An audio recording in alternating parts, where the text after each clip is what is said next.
आज हम बात करेंगे क्लास 10 के विद्यार्थियों के बारे में कि 2023 में जो एग्ज़ाम होगा वो एग्ज़ाम का जो क्वेश्चन सेट होगा वो किस तरह से सेट किया जाएगा। ठीक है, तो क्वेश्चन जो है हर चैप्टर से कौन कौन सा क्वेश्चन उठाया जाएगा उस क्वेश्चन के बारे में आज हम लोग सॉल्व करेंगे। तो क्वेश्चन नंबर जो है आपका 1 से 19 तक पूछा जाएगा, उसमें से आपको लगभग 13 प्रश्न बनाना रहेगा। ठीक है, तो उसमें से एक एक प्रश्न जो है किस हिसाब से पूछेगा वो हम स्टेप बताएंगे। ठीक है, तो हर स्टेप में जो है आपको हम पहला स्टेप में लिखे हैं क्या कि यदि यानी पहला चैप्टर का ये सवाल रहेगा, पहला नंबर में ही रहेगा। ठीक है, तो इस टाइप से हो सकता है ये दूसरा क्वेश्चन इसमें डाल दें। तो आप सिर्फ विधि को समझिए और जिसने इस क्वेश्चन को पढ़ लिया वो 100% वो पास करेगा और बेहतरीन नंबर से पास करेगा। ठीक है, तो पहला सवाल ये है कि जो क्वेश्चन 19 सेट करेंगे उसमें से एक पहला प्रश्न है यदि एचसीएफ 2691 का 13 दिया गया है तो एलसीएम 2691 का क्या होगा। तो हम लोग इसको सॉल्व करेंगे। तो सबसे पहले लिखेंगे क्या HCF into LCM is equal to 26 into 91। ठीक है, अब इसमें हम लोग को देखना ये है कि क्या मिला है। तो एचसीएफ मिला है आपको कितना 13, तो एचसीएफ में लिखेंगे 13 इंटू एलसीएम मालूम नहीं है, ये रहा 26 और ये रहा 91। तो एलसीएम को हम छोड़ देंगे और लिखेंगे क्या 26 इंटू 91। ये 13 मेरा यहाँ गुना में था, इधर आकर के भाग हो जाएगा। ठीक है, तो 13 का 13, ये 13 दूना 26 हो जाएगा। तो एलसीएम अब ये 91 जो है इससे गुना होगा तो 2 का 2 और 9 दूना 18, ये आपका आंसर होगा। इसके जगह में हो सकता है कोई दूसरा वर्ड दे दे, तो आपको बनाना इसी तरह से है। ठीक है, तो हर प्रयास कीजिएगा कि आप आराम और सुविधा ढंग से इसको बनाएं। क्वेश्चन नंबर 2 में जो पूछा जाएगा वो चैप्टर यहाँ से है कि ये चैप्टर जो है आपका पूछा कि एक द्विघात बहुपद ज्ञात कीजिए जिसके शून्यकों का योग तथा गुणनफल क्रमशः 4 और 1 है। ठीक है, तो ये जो है क्वेश्चन नंबर 2 में पूछा जाएगा। हो सकता है यहाँ अंक अलग दे दिया जाए, तो बनाना आपको किस तरह से है। तो हम लोग सबसे पहले सॉल्व में लिखेंगे क्या कि पहला में कहा ये योग मतलब जोड़ हो गया और दूसरा में कहा गुणनफल। ठीक है, तो सबसे पहला हम लोग इसको लिखेंगे क्या कि अल्फा प्लस बीटा का वैल्यू होता है -b/a, ये फॉर्मूला है। ठीक है, जो कि आपको प्राप्त है आप 4 बटे में कुछ नहीं तो यहाँ 1 दे सकते हैं। ठीक है, उसके बाद अल्फा इंटू बीटा, तो अल्फा इंटू बीटा का मतलब होता है c/a, ये इसका फॉर्मूला है। तो यहाँ हुआ 1 बटे में कुछ नहीं तो 1 दे सकते हैं। ठीक है, तो सबसे पहला हम लोग यहाँ प्राप्त करेंगे कि a का वैल्यू कितना है तो 1, b का वैल्यू कितना है तो देखिए b यहाँ माइनस में यहाँ प्लस में, प्लस माइनस -4 और c का वैल्यू कितना है तो यहाँ है 1। द्विघात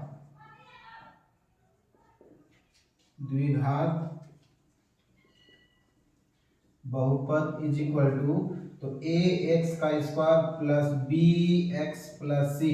तो अब a का वैल्यू कितना है मेरे पास, तो a का वैल्यू जो है वो 1 है, तो 1 नहीं लिखा जाएगा, ओनली x का स्क्वायर लिखेंगे। तो एक यहाँ लिख सकते थे लेकिन एक साइलेंट रहता है। ठीक है, तो यहाँ लिखेंगे ओनली x का स्क्वायर।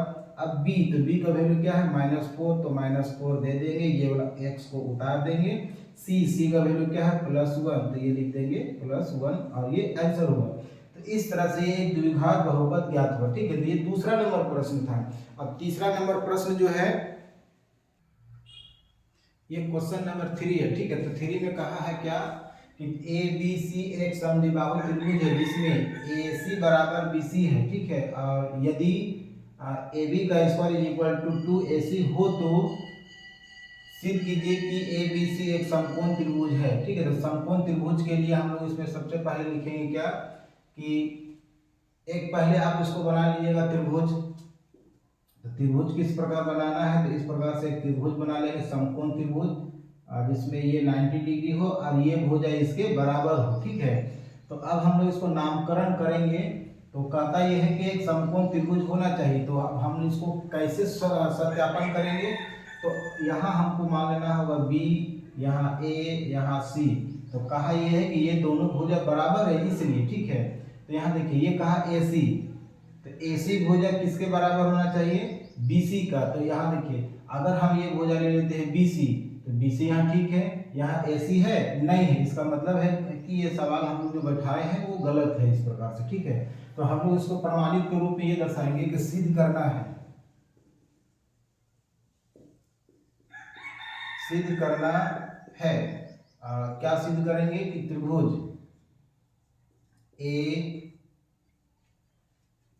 ABC एक समकोण त्रिभुज है, ठीक है। तो समकोण त्रिभुज के लिए हमको सबसे पहला समकोण त्रिभुज है, ठीक है। तो जैसे हम लोग इसको प्राप्त करेंगे कि त्रिभुज सिद्ध करना में है कि त्रिभुज ABC एक समकोण, तो एक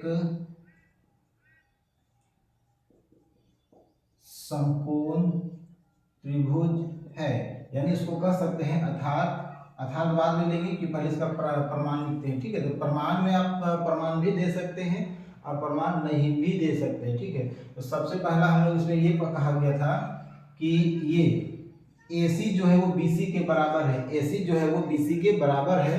तो हम लोग पहले यहाँ चेक कर ही ले लेते हैं, ठीक है। तो सबसे पहला हम लोग यहाँ लिखते हैं क्या, एक त्रिभुज बनाए हैं, ठीक है। अब इसमें हमको ये भुजा इसके बराबर कर लेना है, तो AC भुजा तो आप कहीं भी दे सकते हैं, मान लो यहाँ A यहाँ C, तो यहाँ बचा B, तो ये BC जो है वो AC के बराबर है। तो इस प्रकार से आप इस त्रिभुज को भी बना लीजिएगा, ठीक है। तो दिया गया था तब हमको क्या दिया गया है, इससे हम लोग को सॉल्व करना है इस क्वेश्चन से, ठीक है। प्रमाण, तो प्रमाण में क्या है कि AB का square is equal to 2AC का स्क्वायर। अब इसी को हम लोग स्पेस बना लेंगे कि ये AB का स्क्वायर जो है वो हो गया 2AC जो लिखा हुआ है, यहाँ AC 2 बार है, तो 2 बार होने का मतलब है कि इसको जो जोड़ा गया है इसको अलग अलग कर देंगे, तो ये हो जाएगा मेरा AC का स्क्वायर प्लस यहाँ भी AC का स्क्वायर, ठीक है। तो इसको 2 बार लिख दिए। अब ये रहा मेरा AB का स्क्वायर इज इक्वल टू, एक ठो ले लेते हैं हम लोग AC का स्क्वायर और दूसरा इस AB को पलट देंगे, ठीक है। तो पलटेंगे तो AC जो है किस रूप में पलटेगा, BC के रूप में, तो यहाँ हो जाएगा मेरा BC का स्क्वायर। तो अब ये जो है पाइथागोरस प्रमेय के हिसाब से ये प्रमाण हुआ। तो पाइथागोरस प्रमेय क्या कहता है कि एक भुजा जो है अन्य दो भुजाओं के वर्गों के योग के बराबर हो, और अगर ऐसा अन्य दो वर्गों के योग के बराबर हो तो ऐसी स्थिति में जो है यहाँ 100% आपका 90 डिग्री बनना कंपलसरी है। तो लिख सकते हैं क्या, इसलिए पाइथागोरस प्रमेय से, है ना, पाइथागोरस प्रमेय से त्रिभुज ABC एक समकोण त्रिभुज है, अर्थात आप इसको एंगल C भी कर सकते हैं। एंगल C का वैल्यू कितना होता है, 90 डिग्री। तो जब यहाँ ये एक समकोण त्रिभुज हुआ तो एंगल C जो है वो 100% 90 डिग्री होगा। तो इस तरह से आपको ये तीसरा नंबर सवाल में आएगा। चौथा नंबर 4 में इस तरह का क्वेश्चन पूछा जाएगा कि बिंदुओं, यानी ये 7 चैप्टर से कि बिंदुओं AB तथा -A -B के बीच की दूरी ज्ञात करें। तो ये दूरी फार्मूला से हम लोग बनाएंगे। ये क्वेश्चन नंबर 4 में पूछा जाएगा। हो सकता है इस जगह पर कोई संख्या डाल दे तो संख्या का भी बनाएंगे, ठीक है। लेकिन थोड़ा ध्यान दीजिएगा कि मेरे पास जो है वो बढ़िया माइक नहीं है, जिसकी वजह से आवाज़ जो है थोड़ा सा स्लो जा रहा होगा, तो कोशिश कीजिएगा इसको थोड़ा ध्यान से सुनने का, है ना। तो अब हम यहाँ ले लेंगे एक रेखाखंड जिसका नाम दे दिए हैं क्या, A और B। तो A के जगह में हम लोग मान लेते हैं A, और ये रहा B, यहाँ -A और ये रहा मेरा -B। तो फर्स्ट वाला को x1 ये y1, सेकेंड वाला को x2 और ये y2। अब हम इसके बीच की दूरी डिस्टेंस निकालेंगे, तो AB is equal to root under, formula ये होता है कि आप किसी भी प्रकार से लिख सकते हैं x1 माइनस x2 का whole square plus y1 minus y2 का होल स्क्वायर। अब आपको इसमें वहां से देख करके भरना है, ठीक है। तो पहला हम लोग सवाल ये रखे हैं कि x1, तो x1 में कितना है मेरे पास, तो a रखेंगे, फॉर्मूले का माइनस रहा। x2 में क्या है, -a, तो -a और ये -a मिल करके हो गया +a का स्क्वायर। फिर उसके बाद y1, तो y1 में क्या है मेरे पास, तो b लिखेंगे, फॉर्मूले का या रहा माइनस। अब ये माइनस और ये वाला माइनस मिल करके क्या हो जाएगा प्लस, तो प्लस ये हुआ b का स्क्वायर। तो रूट अंडर ये दोनों को जोड़ेंगे तो ये हो जाएगा मेरा 2a का स्क्वायर, फिर इन दोनों को जोड़ेंगे तो ये 2b का स्क्वायर। अब ये जब 2 बार गुना होगा तो 2 दूना 4 a का स्क्वायर होगा, ये भी 2 दूना 4 b का स्क्वायर होगा। अब इन दोनों से हमको कॉमन निकालना है, तो कॉमन क्या निकलेगा, 4 कॉमन हो जाएगा, a स्क्वायर अंदर रहा, b स्क्वायर ये भी अंदर रहा। तो अब 4 का वर्ग निकालेंगे तो 4 का वर्ग क्या होगा 2, तो 2 रूट अंडर a का स्क्वायर प्लस ये b का स्क्वायर, और यही हुआ आंसर। तो इस तरह से ये क्वेश्चन नंबर 4 सोल्व होगा। हो सकता है यहाँ अंक अगर दूसरा दे दिया जाए तो उसको इसी फार्मूला से बनाइएगा। इसका एक और फार्मूला होता है कि x2 माइनस x1, फिर यहाँ y2 माइनस y1, तो कोई भी फार्मूला से आप बनाइएगा तो दोनों का एक ही है।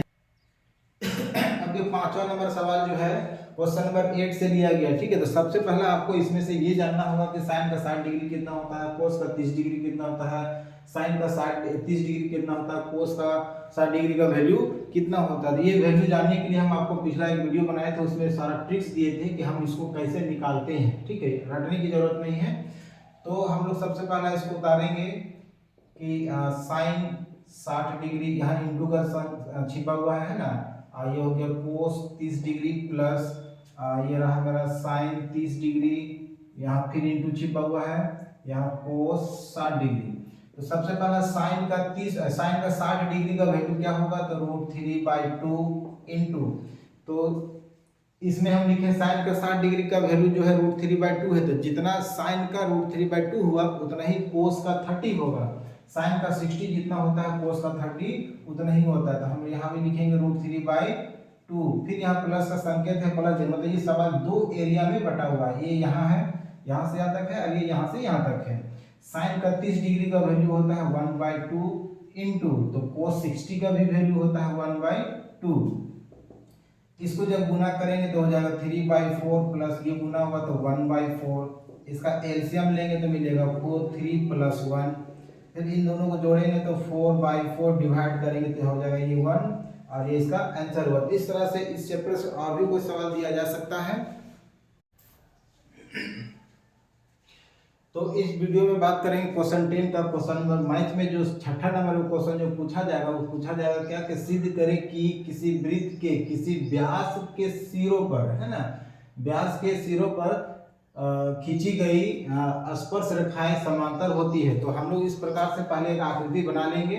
हमने यहाँ बनाया आकृति, और सबसे पहला सवाल इस पे कहा कि एक वृत्त बना लेना है, और हम एक वृत्त बनाए हैं, उस पर एक व्यास खींचे, जो व्यास का नाम क्या है मेरा PQ जो है व्यास है, और केंद्र जो है वो O है, केंद्र जो है वो O है।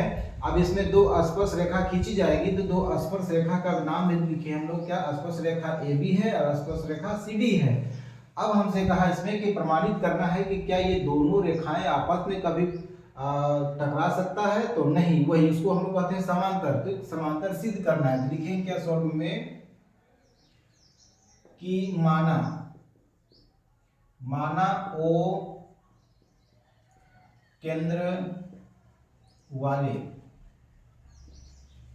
वृत्त पर दो स्पर्श रेखा, तो कौन कौन सा खींचा, तो स्पर्श रेखा AB और स्पर्श रेखा CD खींचा। अब इसमें कहा कि ये दोनों जो खींचे हैं वो समांतर है या नहीं, तो उसको लिखे हम लोग क्या, सिद्ध करना है, सिद्ध करना है। तो सिद्ध करने में हम लोग लिखेंगे कि AB जो है वो समांतर, तो समांतर का संकेत ऐसे दिया जाता है, AB समांतर CD है, ठीक है। तो AB समांतर CD, तो हम लोग उसको लिखेंगे क्या, प्रमाण। तो प्रमाण में आप सिद्ध करेंगे कि जो पैरेलल खींचे बीच में दो त्रिज्या के रूप में विखंडन है, त्रिज्या OP है और त्रिज्या OQ है, तो वो आपका पैरेलल का काम करेगा। तो प्रमाण में सबसे पहले हम लोग लेंगे क्या कि OP परपेंडिकुलर है AB पर, तो OP परपेंडिकुलर AB, जब ये AB पर परपेंडिकुलर होगा तो ऑटोमेटिकली इधर 90 डिग्री का एंगल बनाएगा और इधर भी 90 डिग्री का एंगल बनाएगा, तो दोनों तरफ बनाएगा, ठीक है। तो या तो आप इधर का 90 डिग्री से सत्यापन कीजिए या तो इधर का 90 डिग्री से सत्यापन कीजिए। तो हम लोग लेंगे क्या कि एंगल APO, तो APO इज इक्वल टू यानी APO is equal to 90 degree. इसको हम लोग मान लेते हैं क्या, समीकरण 1, यानी ये इक्वेशन 1 हुआ। इसी प्रकार दूसरा करेंगे क्या कि चूंकि, यहाँ भी लिख सकते हैं हम लोग चूंकि, अब ये रहा मेरा इसलिए, तो चूंकि दूसरा ऑप्शन में हो क्या OQ, तो OQ जो है वो परपेंडिकुलर है, किस पर होगा, तो CD पर। OQ जिस तरह से ये परपेंडिकुलर था उस तरह से OQ भी परपेंडिकुलर CD पर है, तो OQ परपेंडिकुलर CD। इसलिए जब ये दूसरे से परपेंडिकुलर हुआ तो ये भी 90 डिग्री का एंगल बनाएगा। जब ये परपेंडिकुलर हुआ तो इधर 90 डिग्री होगा, इधर भी 90 डिग्री होगा। तो लिखेंगे क्या कि एंगल, एक इधर से सत्यापन कर रहे हैं, एक इधर से ले लेते हैं हम लोग, ठीक है। तो angle DQO is equal to 90 degree, ठीक है। इसको हम मान लेंगे क्या कि समीकरण 2। आप इधर से भी लिख सकते थे, उधर से भी लिख सकते थे, ठीक है। हम लोग एक 90 इधर से सत्यापन किए, एक 90 इधर से सत्यापन किए। तो अब क्या लिखेंगे समीकरण 1 और 2 से, तो समीकरण 1 और 2 से, तो समीकरण 1 और 2 से हम लिखेंगे क्या कि ये जो एंगल है वो एंगल दोनों तरफ जो है वो बराबर एंगल है, ठीक है। तो दोनों तरफ 90 है, तो उसको 90 के हिसाब से लिखेंगे। तो क्या लिखा जाएगा कि एंगल कौन कौन सा आया था, पहला AP, तो APO इज इक्वल टू बराबर है एंगल DQO। तो इसको हम नाम भी दे सकते हैं क्या, एकांतर कोण से।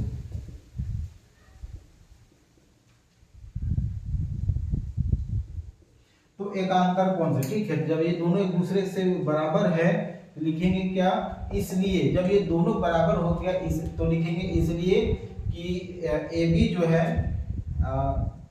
जो है समांतर है किससे, CD से। लिखेंगे क्या, ये प्रूव्ड, ये सत्यापन हुआ। अब क्वेश्चन बात करेंगे क्वेश्चन नंबर 7 में। तो क्वेश्चन नंबर 7 में कहा कि एक थैले में 3 लाल और 5 काली गेंद है। इस थैले में से एक गेंद यादृच्छा निकाली जाती है। यादृच्छा मतलब होता है बिना देखे निकाली जाती है। तो इसकी क्या प्रायिकता है कि गेंद लाल हो या लाल नहीं हो। जिसमें टोटल जो है 5 और 3 8 गेंद हुआ, तो 8 गेंद में 3 गेंद लाल है और 5 गेंद जो है वो काली है। तो सबसे हम लिखेंगे, पहले लिखेंगे क्या,